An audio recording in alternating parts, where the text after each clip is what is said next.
it's getting hotter. Out that flame I came, they try to stop me, straight up block me through that pain. I've gained a newer way, pursue my rays. Look, I don't cry no more. I just load up my mind and let my grind go show. Cause I'm locked in every single day. I be locked in, focused all the way, man. I'm locked in from the time I wake. I be locked in. I don't need no break. Okay. Let's play. Okay. Let's play.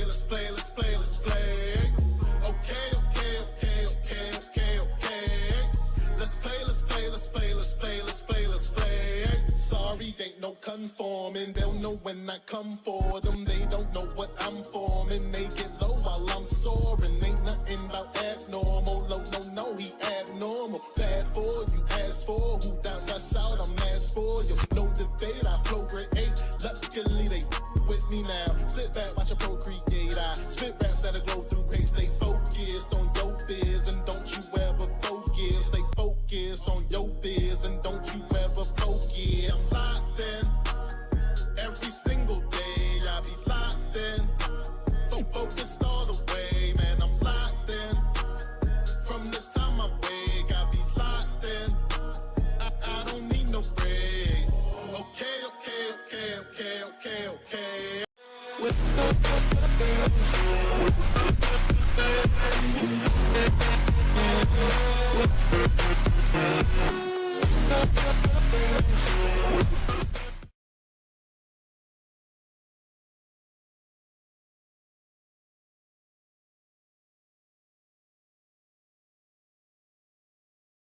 Now we should be good. What's up, good people? How y'all doing today on this Sunday morning?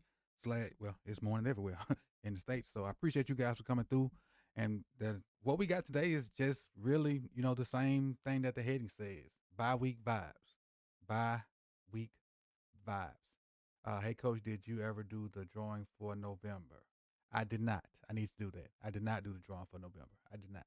I got the names on my Word document, but I have not done it for December. I need to do that. Probably need to get that together for later on the day. So I'm gonna try to get that done later on today. Thank you for reminding me.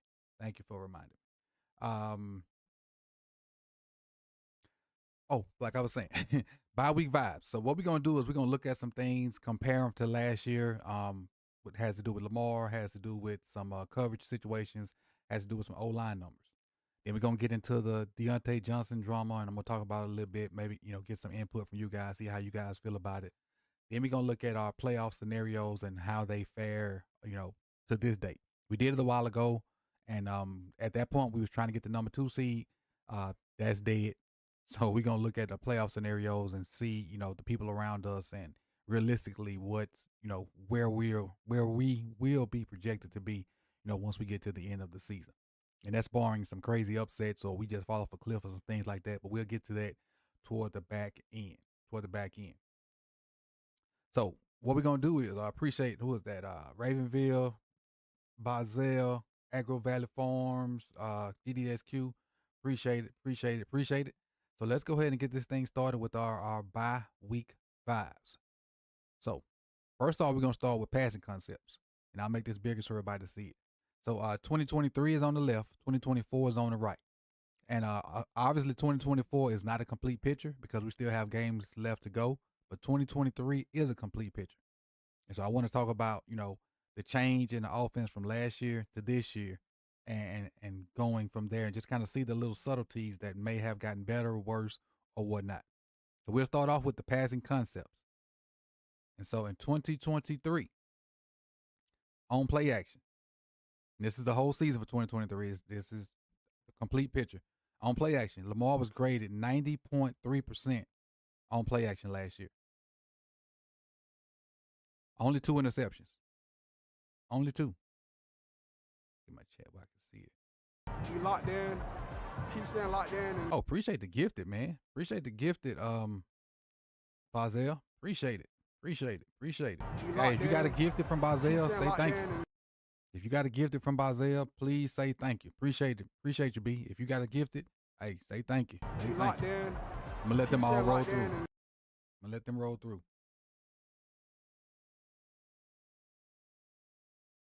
You You locked in. Keep staying locked in. And I'll let all them roll through before I even go any further. They deserve their own praise. Appreciate you, B. you locked in. Keep staying locked in. And Yeah, I'm just gonna let them roll through. Hey, when you give 10 like that, you gotta let it happen. in. Keep staying locked in. And Gotta let it happen. Again, appreciate you, B. Gotta let that happen. Is that all of them? you locked in. Nope. Keep staying locked in. And Got 4 more, I think. We gotta let it roll. I'm sorry. I just gotta let that roll. Keep staying locked in. And Gotta let that roll. you locked in. Keep staying locked in. And I think that's the last one. Oh, we got one more. you locked in. Keep staying locked in. And Hey, that's the way to start the Sunday off. I appreciate it, B. I'm blessed beyond measures. Please appreciate you, dog. Appreciate it. All right. So back to the passing concepts. Again, Lamar was graded at a 90% on play action last year. He had 1,148 yards, 9.9 yards an attempt, 10 touchdowns, 2 interceptions. No play action, which he had a lot more dropbacks. If you see it here, let me see if I can make it bigger. Dropbacks on play action, he had 174. No play action had 459. And the no play action plays, he was graded at an 85.7, 17 touchdowns, 6 interceptions. And that's last year. So even last year in the MVP season, he was really good on play action and, okay on no play action. But I'm going to say both of them really good because 85 and 90, that's really good. That's really good. And on those type of plays, his touchdown interception ratio was fairly equal. Let's say that's 5-1, and this one is 6-2, almost. So 1-3. So it ain't bad. It ain't bad at all. Let's go over to this year and see what we're looking at. So this year with play action, he's now at a 92.7%. Grade on play action. So he's gotten better on play action. Who would have thought that? It went from 90.3 to 92.7. And again, 2024 is not the whole picture. It's just the games that we've played so far. 2023 is the entire season. And then on no play action, this year he's 86.9%, as opposed to last year he was 85.7. So he's gotten better on play action and no play action. Touchdown interception ratio on play action, 10-0. 10-0. Touchdown interception ratio on no play action, 19-3. And the 3 interceptions should have been caught. Well, I think we all can agree on that. The 3 interceptions should have been caught.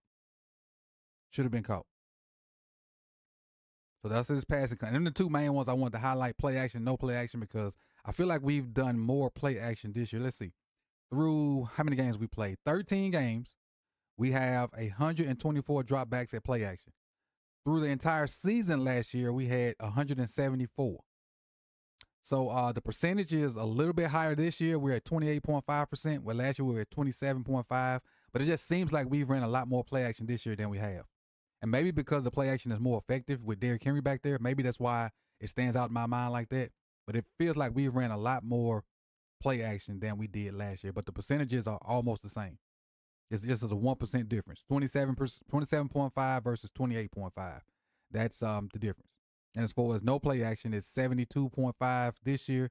71.5 this year versus 72.5 last year. So it's a 1% difference in that as well. So, I mean, he won MVP last year with 2023 numbers, and it looks like he's having better numbers in 2024.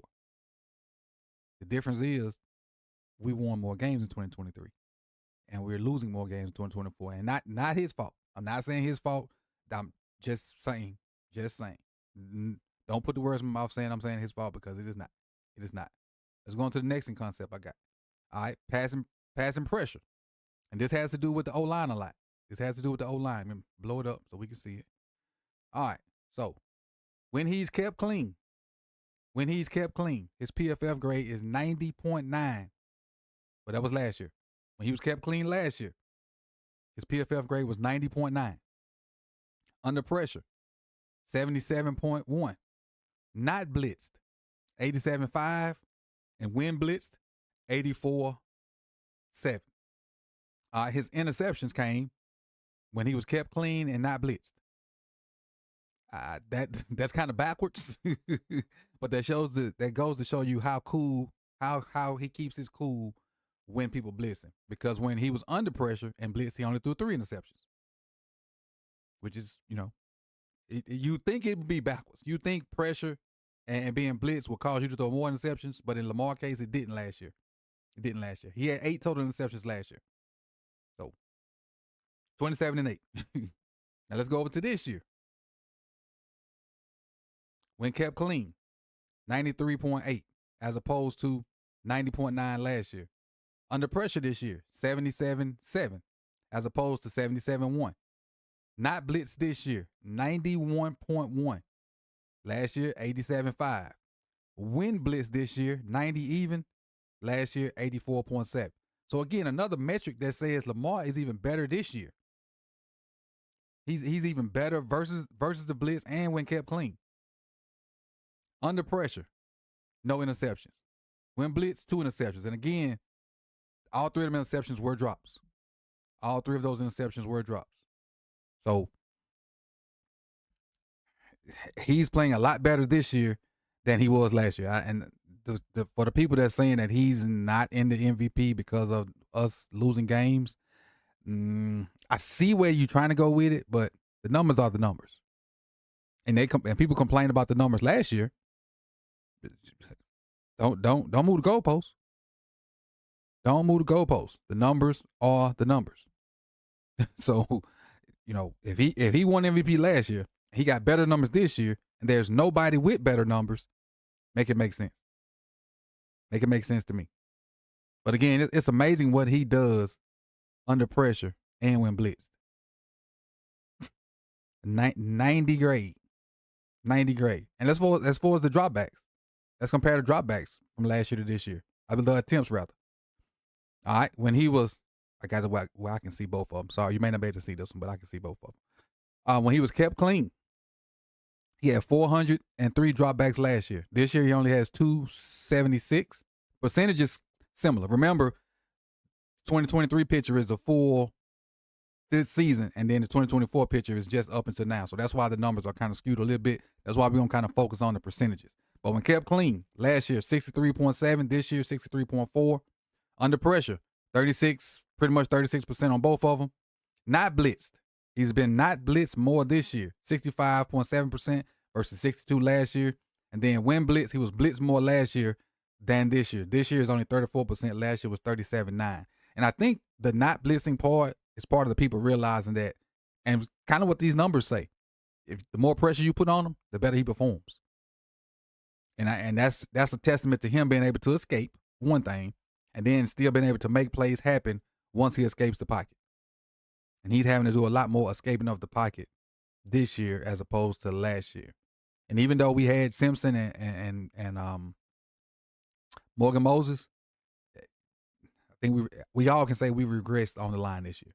And he's doing more with less again. Say it with me now. He's doing more than less again. But people want to slander his name. People want to slander his name. I got one more metric with him. I thought I did. Hold on. I do have one more. There it is. I forgot about this. So his passing charts. His passing charts for this year. And what this is like his completion percentage. I'm not completion percentage. His attempts and completions in the different zones.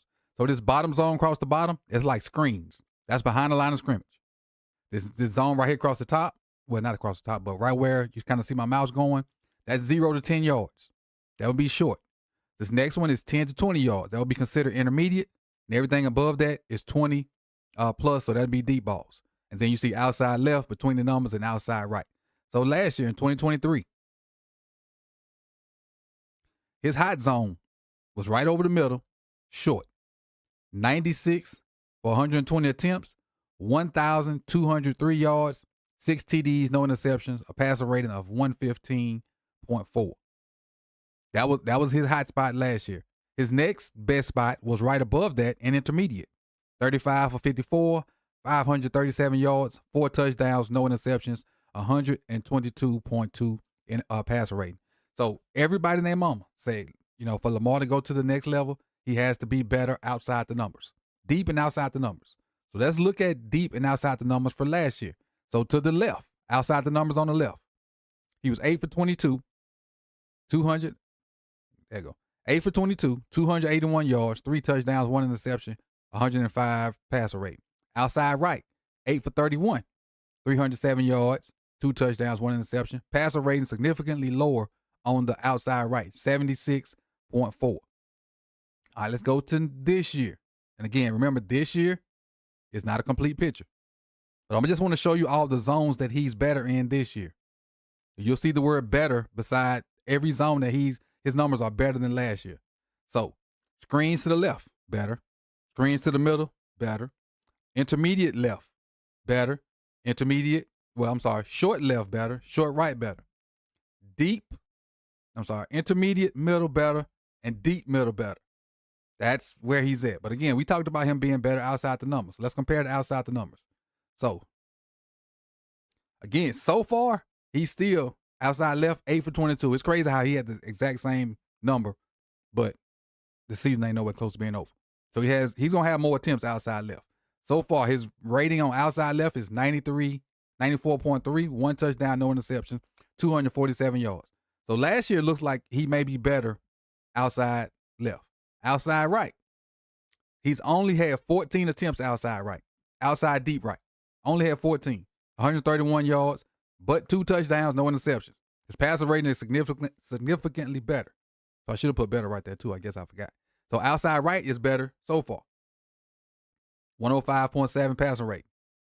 But again, just look at how many zones he's better in. It's 1, 2, 3, 6, 9. It's 12 zones on here. And he's better at half of them. So again, people that say he's not playing at MVP level because we losing games, it's a team sport. MVP is an individual award. And so are we going to come out and say wins are the standard?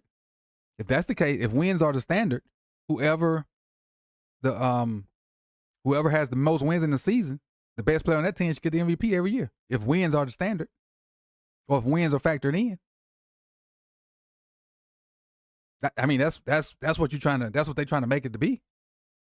If they say he can't win MVP because we're not winning, well, whoever got the most wins. So right now that's the Lions or the Chiefs, one of the two, whichever one who got the most wins and the best player on that team. So right now that means Pat Mahomes is the MVP. That according to the metric that they're trying to say. I think the Chiefs only got 1 loss, and then he's the best player on that team. Make it make sense. Make it make sense. All right, let's keep on before I get to dwelling. So that's the passing numbers. So now we're gonna get into some coverage numbers. We had issues about our coverage and the things that's going on in our backfield and our secondary or whatnot. So what we're gonna do first, because there are some guys on the 2023 list that are not on the 2024 list. So we're gonna analyze the guys that are still here and see if they've gotten better or worse and things like that. And then as a whole, we can kind of, assume what it is. All right. So let's go down to Marlon. Let's start with Marlon. Last year, Marlon graded out at 63.2. And we know Marlon did not have a great 2023. 2024, he's back with a vengeance. And this year, Marlon so far is at 85. Marlon is at an 85. I wish I had to crop what these categories are. I forgot. I should have done that. I meant to crop what the categories are. But I do know his coverage grade. These are coverage grades that's over here with the colors beside them. Just the coverage grades. Marlon was a 63.2 last year. He's an 85 this year. Hopefully, it's because he's gotten healthy and he got it on his mind, but that's why I put him in the picture too, because that son gun is balling. He is balling. He is leading And we can't say leading that group because the group's been kind of bad for the most part. But I do like the fact that he took accountability. He's like, hey, we suck. We need to get this right. And this is not the standard, but we're going to fix to get it right. And over the past 3 weeks, they're one of the best pass defenses in the NFL. Over the past couple of weeks, they're one of the best passing defenses in the NFL. All right, let's go down to Marcus Williams. Marcus Williams last year, 76.4. Marcus Williams, 76.4. This year, 37.3. There's no excuse. No excuse. No excuse at all. Last year, and for the most part, most of that last year was with one freaking arm. With one arm. 76.4 this year, 37.3. Unbelievable. Unbelievable. All right, Marlette's on here, but Marlette hadn't played much. But last year, Marlette was 64.2. This year, he's 50 even, 50.1. Not going to speak much on Marlette because he hadn't played a lot. Brandon Stevens last year, who last year I thought, Brandon Stevens was our best corner. I did. Like leaving out of last year, I felt like Brandon Stevens was cornerback one because of the way he played last year. Coverage grade 65.5. This year, 48.3. 48.3.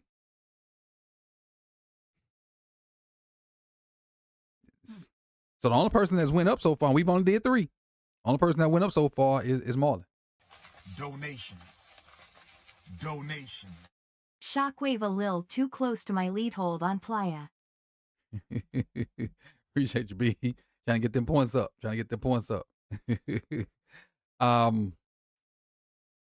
Rocky Sin's gone. Gino's gone. Ardarius last year didn't get a lot of burn, but it had 61.1. Ardarius this year is getting a lot of burn now, especially with the downfall of Marcus Williams and Eddie Jackson. 73.9. 73.9. Marco G just tipped 3. He says, with the way Tuck has been missing this season, I'm not confident that he can hit a park truck with an RPG if it was 10 feet away from him. But hopefully he turns it around. That's wild. That is wild. Because you know how accurate an RPG is and how big a truck is? RPG going straight, especially from 10 feet. And I'm thinking in terms of Call of Duty, not in real life. Because real life, I don't want that action. Jalen Loma Davis. Jalen Loma Davis last year, 62.8 with limited snaps, 57.2. He went down as well. Kyle Hamilton, who last year was all pro Kyle. And I think Kyle is now having to play a role that is not his best role. I think he's good he's a good deep safety. But he's better in around that box and in the slot. I do. So I think that's why his grade is taking a hit. Last year he was 90.1. This year he's 80.5. 80.5. And now keep in mind, now he's having to defend more wide receivers, more slot guys, like on deep routes and stuff like that, because he has to be a deep safety. As opposed to around that box, he was messing with tight ends and running backs, and he could cover them a little bit better. Every now and then he has some slot guys, but for the most part, it was tight ends and running backs, and he was better at coverage on them. But 80's still good. 80's still good. Rookie TJ Tampa got 3 snaps. Sanusi Kane got 4 snaps. And Nate Wiggins, who's our rookie, and I know he's not on last year's thing because he was rookie. Matter of fact, all 3 of these bottom guys are rookies. TJ Tampa, Sanusi Kane, and Nate Wiggins. All 3 of these guys right here are rookies. As far as their score, and the main one is really Nate Wiggins, 60.8. And I'm not bad at that. I'm not mad at that. Like, I like the aggressiveness of Nate. I like him breaking on balls and doing different things that he do. I wholeheartedly think Nate's gonna be one of them ones when it's all said and done. I wholeheartedly think Nate's gonna be one of them guys that's a high level cornerback. If not next year, the year after that. I really think that he has the traits to be a certified dog. He do. I didn't mention Trey White because he just got here, but Trey White's grade so far is 53.6. And really, Trey White and and Brandon Stevens, I think they're gonna rotate. They're gonna rotate, and Nate's gonna be the one constant corner. Nate and Marlo, because Marlo is more so the slot guy now for the most part. But this is the coverage wise. This is the coverage wise. Let me see what we had on likes, so I can slide over there and give y'all some points on likes. We're at 46. So I'm gonna go ahead and hit the 50 because I'm kind of focused on these slides and not necessarily the chat box. I'm gonna go ahead and give y'all 50. But if you have not smashed that like button, please go ahead and do so. 25, 50. Yeah, but if you have not smashed that like button, please go ahead and do so, and we're gonna keep this thing rolling. We're gonna keep it rolling. But again, appreciate you, B, for the donation and the 10 gifted, man. Appreciate the donation and the 10 gifted. The 10 gifted is love. Everybody, if you got a gifted from B, please tell him thank you. Please tell him thank you. If you got a gifted donation from Bazel, please tell him thank you. That was love right there. Appreciate it. Appreciate it. Appreciate it. Now, O-line play. Talk about O-line play. Get my screen up so I can see what you guys see. All right, here we go. O-line play. And first off, what we're going to do is we're going to compare the guys that are still here. Then we'll compare John Simpson and Morgan Moses with their replacements and see where we're at. That makes sense? All right, so first we'll start with Tyler Linderbaum. Linderbaum, his blocking grade so far, 78.5, that's overall. 78.6 is pass. 78.3 is rush. So we just stay with the main blocking grade. We'll stay with the main blocking grade. 78.5. As opposed to this year, you get over to it, 80. So Tyler Linderbaum has improved. Linderbaum has improved. He was 78.5. He's improved a point and a half up to 80%. So it's good for Linderbaum. We know we got Linderbaum. It's, we got a dog. Ronnie Stanley, 68.1. And Ronnie didn't have the greatest year last year, but he was solid. He was still, not as healthy as he wanted to be. He's a lot more healthy this year, so I expect this number to be higher. So it's 68.1. Let's go over here with Ronnie. Ronnie's in the third slot. 71.3. So it's 3 points higher. Not bad. And again, remember the 2003 numbers are a complete picture of that season. These 2024 numbers are just the 13 games that we've played so far. So Ronnie's gotten better as far as grade-wise, up 3%. Next, let me see, who was the other holdover? Oh, those was the only two holdovers. So now let's go to the replacements. So we'll start with John Simpson. Last year, Meg Simpson was 56.3. And so left guard for us now, and I'm not going to even throw Voorhees out there because he played them first couple of games, but for the most part, it's McCarry. So we're going to go to McCarry. John Simpson was 56.8. And let's go see what McCarty B is. McCarty B. Where you at, McCarty B? I see you. McCarty B is 63.2. So even as bad as McCarty B has been, he's been better than Meg Simpson, which is a wild thought. A wild thought to fathom. Even though as bad as McCarty B has been, he is still better so far than Meg Simpson, which is wild. Which is whatever. All right, next. Kevin Zeitler. Zeitler last year made his first Pro Bowl last year. And was a 71.6. 71.6. So replacing Kevin Zeitler is Daniel Falele. Kevin Zeitler is 71.6. Daniel Falele, cinder block feet, brick feet. Mr. Don't Touch Nobody. Mr. Don't Steal Your Girl. 56.7.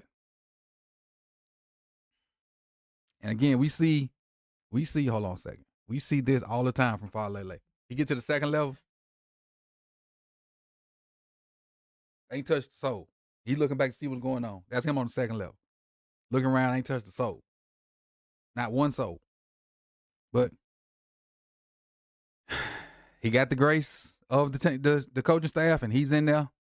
He's worse than KZ, and I knew that was going to be worse than KZ because KZ was a Pro Bowler last year, and I think he's one of the best guards in the NFC this year for a mere $6 million. A mere $6 million. All right. So going over here to our right tackle, Morgan Moses last year. Morgan Moses, and this is the trade that shocked me when we traded Morgan Moses. Morgan Moses last year was an 80.4, and a lot of people, spazzed on Morgan Moses. Morgan Moses was our best graded offensive lineman last year, but a lot of people spazzed on Morgan Moses because he'd have times where elite edges beat him, in which elite edges gonna beat most tackles. T.J. Watt gonna beat tackles twice a year. Myles Garrett gonna beat tackles twice a year, and the Hendricks and Hubbard was fairly good last year. So yeah, he was gonna give up sacks. But when we ran power to that left side and he was the puller, he was the one that had to get up to the linebackers, he did his darn job at the highest level. So last year, Morgan Moses was an 80.4. Roger Rosengarten, who's pretty much taking that position. Rosengarten, I'm still working on that. 13 weeks into the season. Well, shoot. How many months from the draft? April, May, June, July, August, September, October, December. November, December. Yeah. Still working on Rosengarten. Strange name. But anyway, 63.6. Now, in Rosengarten's defense, he's a rookie. He's slim in stature. He's not very strong. He's extremely agile though. So I kind of give him a pass. I'll give Rosengarten a pass. But again, the trade of Morgan Moses was wild. Now, in the long run, we're probably going to be better with Rosengarten, but when you're trying to maximize your QB's window, you go with what you know you got. Especially, like, it'd be different if Morgan Moses had fallen off a cliff. Now, I don't know what he's doing with the Jets, but it'd been different if he had fallen off a cliff and just wasn't playing good. Wasn't playing good at all. So you got Ben Cleveland down here with last year, Ben Cleveland had 95 snaps. This year he got 10. Last year, Daniel Falele had 88 snaps. This year he got 387. Last year, Pat McCarry, for a whole season last year, Pat McCarry, 270 snaps. This year, 376 so far already.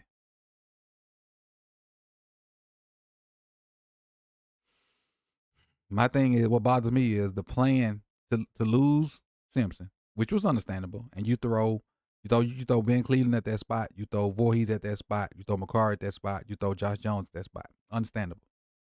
Then we just working it with one spot. You keep KZ though. You keep KZ. And I know they try to say because Lamar's making this, we got to, cut back on the offense. No. And this is where I'm at. And you guys in the chat, tell me how you feel about it. I'm willing to go all in. And I know this is where I'm different from them. I'm willing to go all in, get me a Super Bowl, fix what needs to be fixed the next 2 years, then make another run to Super Bowl. That's how I feel. But I know they want to be steady every year long. I mean, every year in and year out, which I'm not mad at that philosophy, but this thing is about Super Bowls. So if you get one every 3 or 4 years, you're still going to be a dominant franchise. You're still going to be considered a one of the best franchises in the league. But we just trying to be relevant each year and not winning those Super Bowls.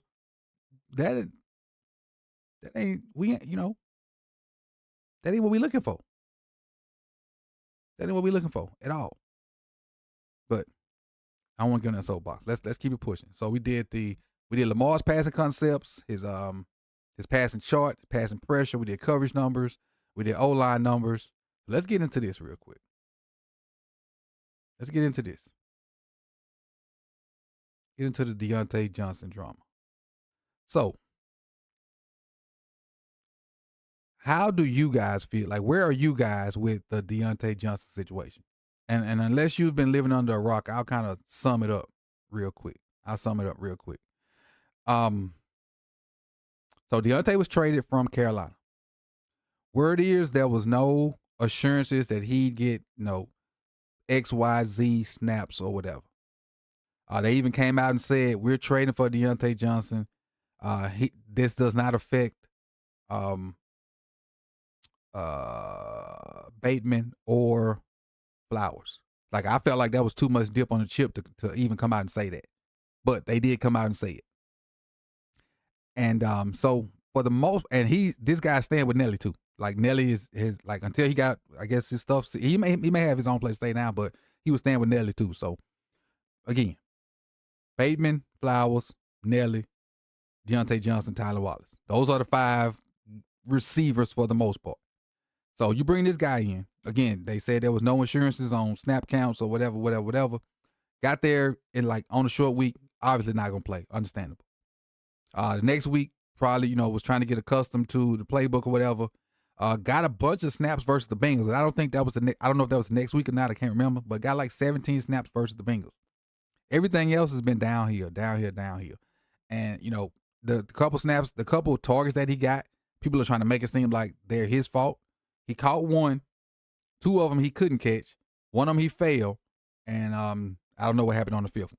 But for the most part, I don't think he's had opportunities. I know. But keep it going. So we come to this last game. And obviously, Bateman's doing this thing. Flowers doing this thing. You mixing in guys, Tyler Wallace, whatever, to do his thing. So Bateman gets hurt. Now, at this point, if they go to Deontay and say, hey, Deontay, we need you to go in, and he says no, he's a certified a-hole for that. And that's why I said when I first found out about it, I needed to know when they asked him to go in. So one of the beat writers responded to a tweet of mine. And he said from his knowledge, it wasn't when Bateman got hurt. It was significantly later. And so I'm thinking, if they asked this man to go in on that last drive after Bateman been hurt for a quarter and a half, and now you just want me to go in garbage time, I'm not saying he's right for not going in, but I do wholeheartedly understand. I'm not saying he's right for not going in. I'm not condoning not going in the game. But I wholeheartedly understand his frustration at that point. I do. Now, now as far as my percentage of blame, I'm going 50-50.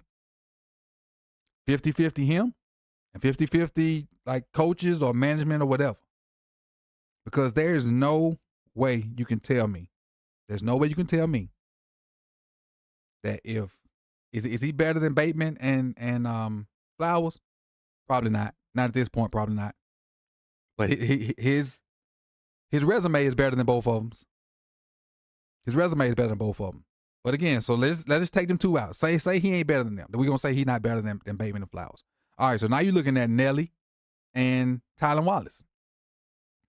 Is he better than them 2? Yes. That's yes, he's better than them 2. And so the fact that he couldn't get opportunity to go in and help the team when Bateman got hurt, I understand it. Again, I understand the frustration a whole lot. Should he have went in? Probably. But I understand the frustration a whole lot. Now, suspending him? Should he be suspended? Is that conduct detrimental to the team?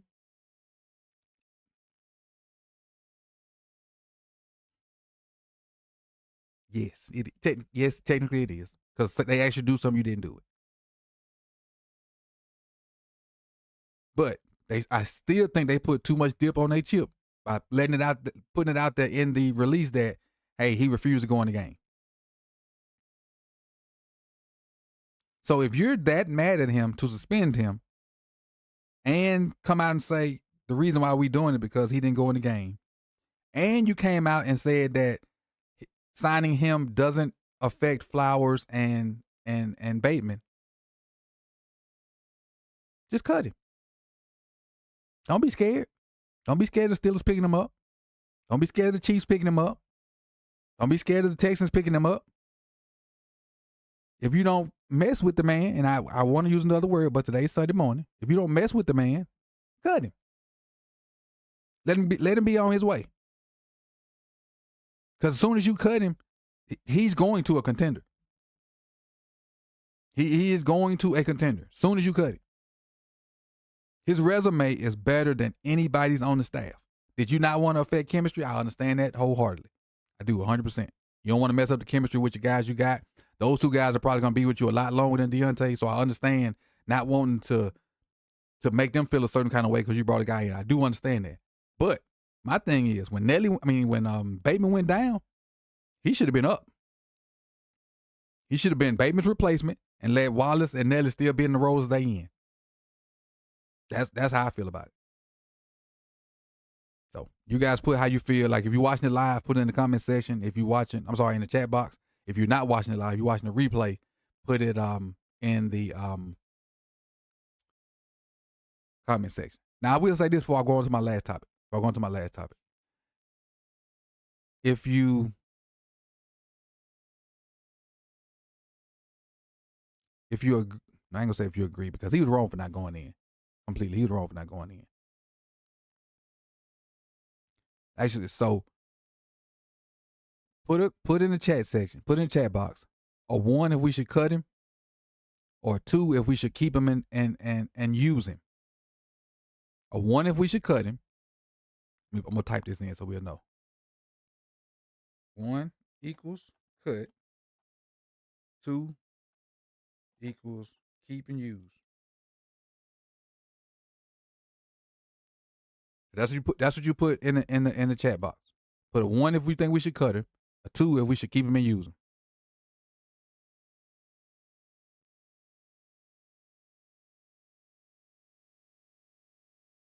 And while that's roll through, I'll kind of put this next thing up here.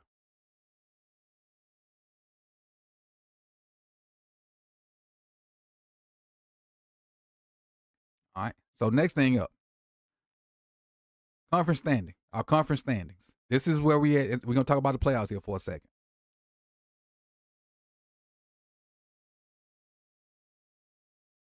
All right. So first, where's my mouse?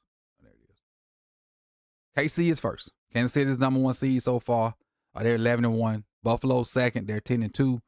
Pittsburgh is 9-3. So Buffalo and KC, they out the water. Pittsburgh, they 2 games ahead of us with 4 left to play, but we do have to play them. And they got a crazy schedule. I didn't put their schedule up here. Matter of fact, let me pull a Pittsburgh schedule real quick. Give me 1 second. Let me pull a Pittsburgh schedule and talk about it for a hot second. Schedule. Steelers. Where's Steelers? There they are. So today, Steelers got the Browns. So we all rooting for the Browns, correct?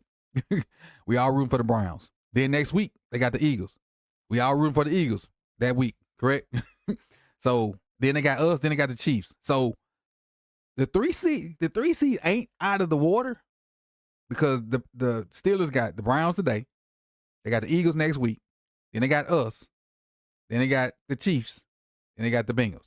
So the 3 seed for us ain't out of the water, but that's not going to be the topic of what we're talking about today. What we're going to talk about today is how we can get the highest possible seed outside of that and just look at the guys around us, the teams around us.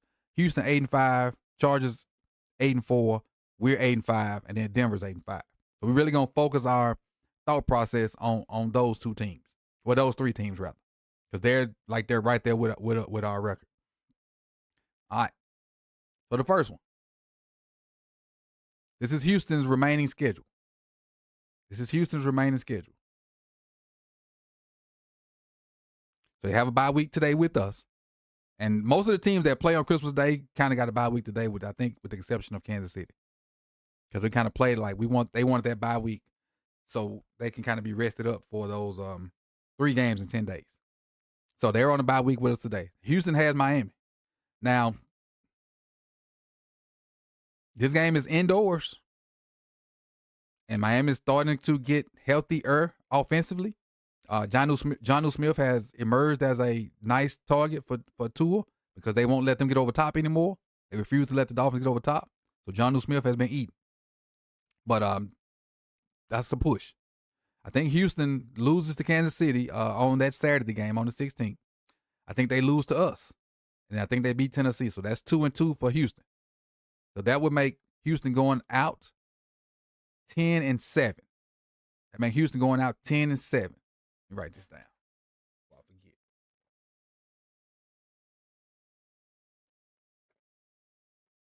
Texans 10-7. All right, let's go on to the Chargers schedule. Let's push the Chargers schedule. The Chargers are 8-4 right now. So the Chargers have Kansas City today, which I think is going to be a loss. The Buccaneers, that could be a loss, but let's just say the Chargers win that one. Broncos in Los Angeles. I'm going to give them that game because it's in Los Angeles. So that's 2-1. Patriots, they'll win. Vegas, they'll win. So they may go 4-1. They may go 4-1. So let's just give them the benefit of the doubt. They go 4-1. That'll put them at what's that? 12-5.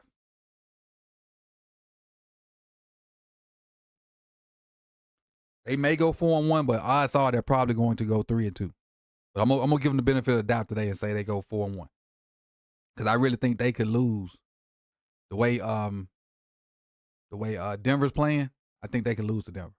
I do, and they could lose to the Bucs because you never know which Baker you can get. And hell, they may go 2-3. They may not do them or win them last 2 games. But you never know. And then Kansas City be so fickle. They be badly winning. They might beat Kansas City. You never know. You never know what you're gonna get. But for now, for this exercise, we're gonna give them 4-1. Say they lose to Kansas City and they win out the rest of the way. That's what we're gonna give them. Even though we know Justin Herbert cracks up under pressure. He cracks up under pressure. So this last one is now this is Denver. Denver's on a bye with us as well. Denver's on a bye, so when they come back, they have the Colts. That's gonna be a tough game for them. Chargers. Well, I just mentioned I think they lose to the Chargers.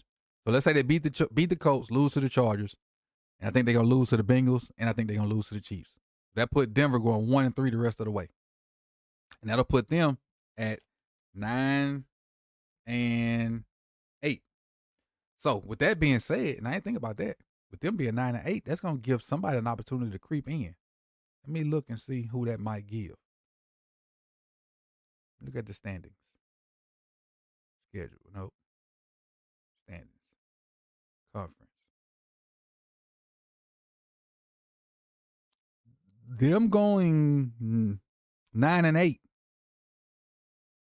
depending on what the Colts do, could give the Colts an opportunity. The Colts, I think, the only one that can catch.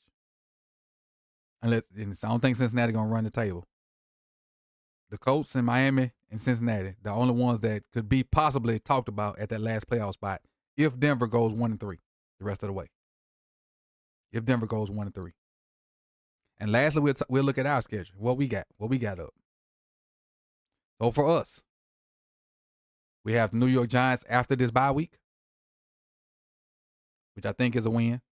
We have the Steelers for us in Baltimore, which I think we can win that.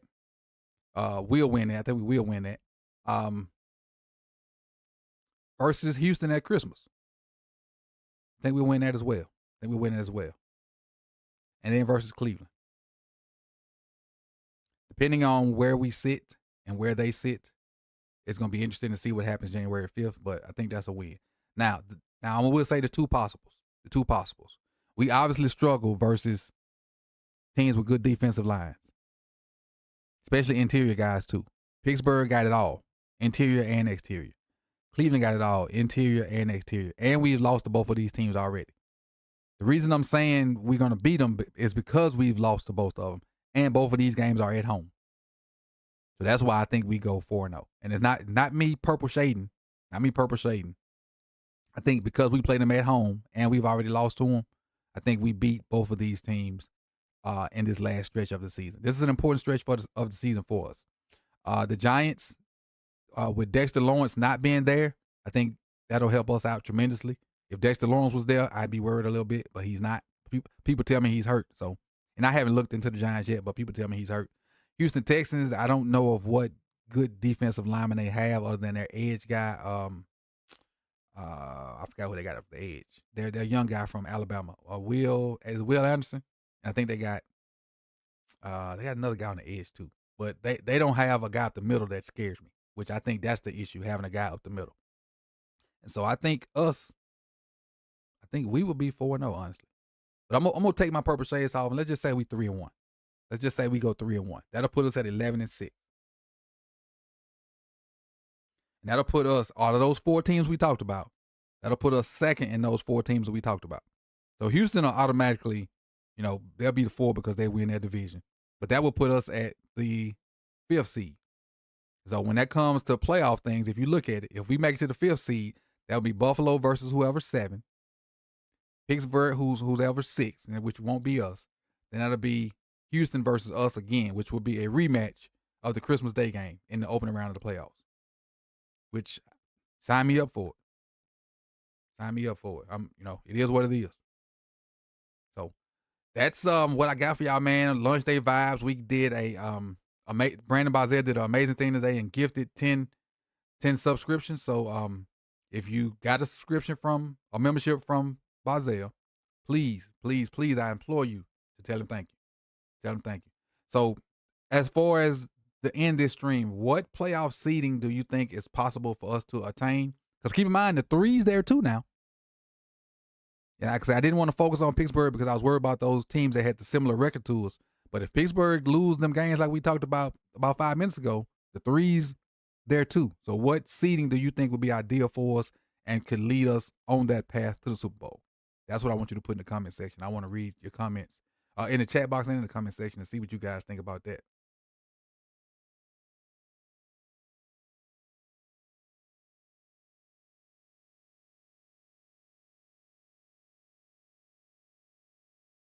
That's what I want to know. Like, where do you think the seeding will be for us? And with that being said, man, I appreciate y'all for coming through. What up, Nitro? Appreciate it. Appreciate you for coming through. What up, Nitro and TM and Cyborg, Ray Jack, Sean. I see y'all now that I'm paying attention. I see y'all. Appreciate it. But all the donations you see going up, if you got a donated sub from Bazel, it just went across the stream.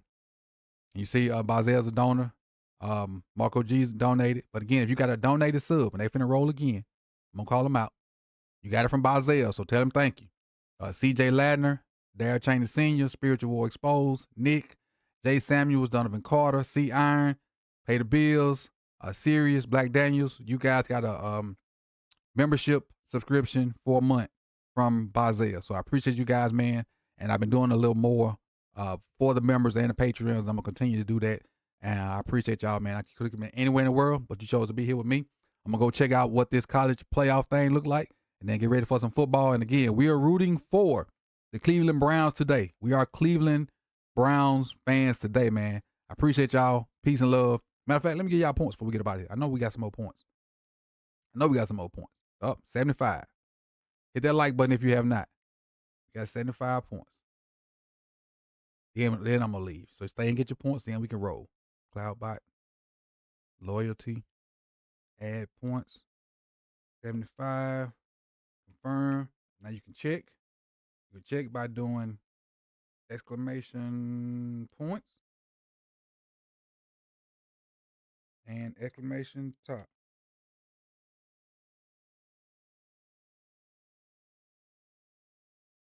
I appreciate that, T. I appreciate it. Not a Sunday without Coach Evans, and I appreciate it. Thank you.